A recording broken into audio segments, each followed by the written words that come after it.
Hello everyone, welcome to our news channel. Here you are always well informed. I ask you to please subscribe to the channel.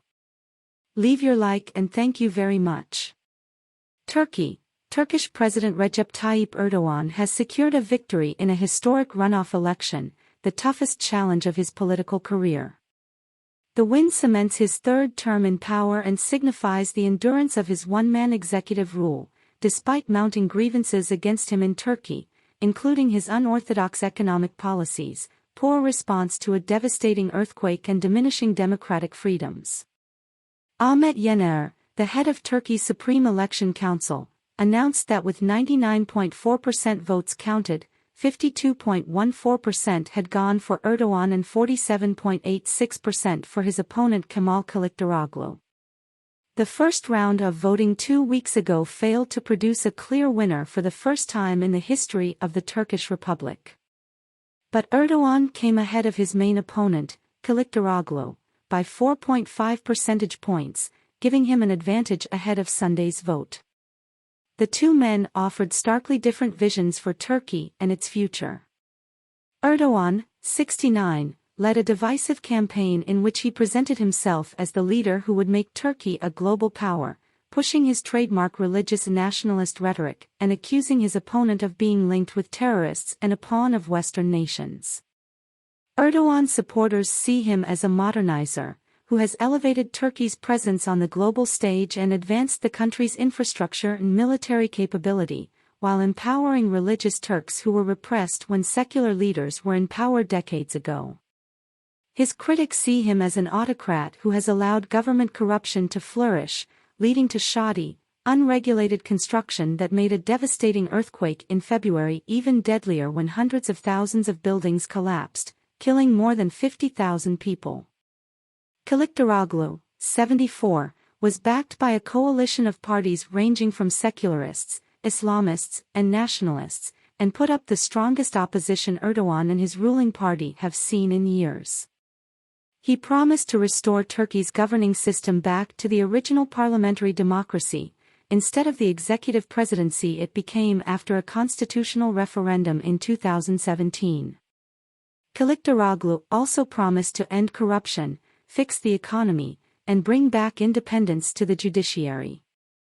But Kılıçdaroğlu also ran on nationalist and anti-immigrant rhetoric. He highlighted his plans to secure Turkey's borders and send the nearly 4 million Syrians who have sought refuge in Turkey after the civil war back to Syria. Turnout was down. In the end, turnout appeared lower on Sunday than the first round, which saw a high turnout of nearly 89%. The opposition, which had high expectations that it could beat Erdogan in the first round, suffered a huge morale loss and was unable to fully recover in the 2 weeks since. Despite nearly half of the Turkish population's feelings of fatigue over Erdogan's long tenure in power, and a crippled economy with an unstable currency and rising living costs, Kılıçdaroğlu struggled to convince voters who were on the fence that he would do a better job than Erdogan, according to Vahap Koskan, a political scientist and professor of law at Dicle University in Diyarbakir, Turkey.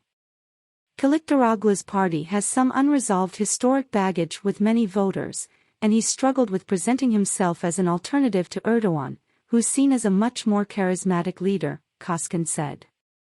But the race was also seen as far from fair. Erdogan has near total control of Turkey's broadcast media. And while he made frequent and lengthy appearances on TV, Kılıçdaroğlu had to make do with social media and YouTube to get his message across. Erdogan also took advantage of government resources to hand out benefits to millions of citizens and raised the minimum wage several times in the last year. The result carries implications for the U.S. An Erdogan win has implications beyond Turkey, which is a regional powerhouse, a NATO member, and a strategic yet frustrating ally to the United States. Turkey, under Erdogan, has maintained close ties with Russia and refused to participate in Western sanctions, and held up the expansion of NATO by refusing to ratify Sweden's membership so far.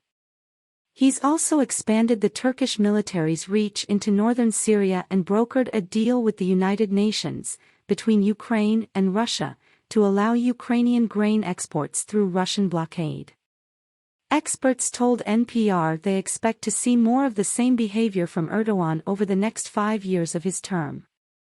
There's absolutely no reason to think that Erdogan would reverse course or soften his approach, said political analyst Salim Kourou, both on domestic issues and international affairs.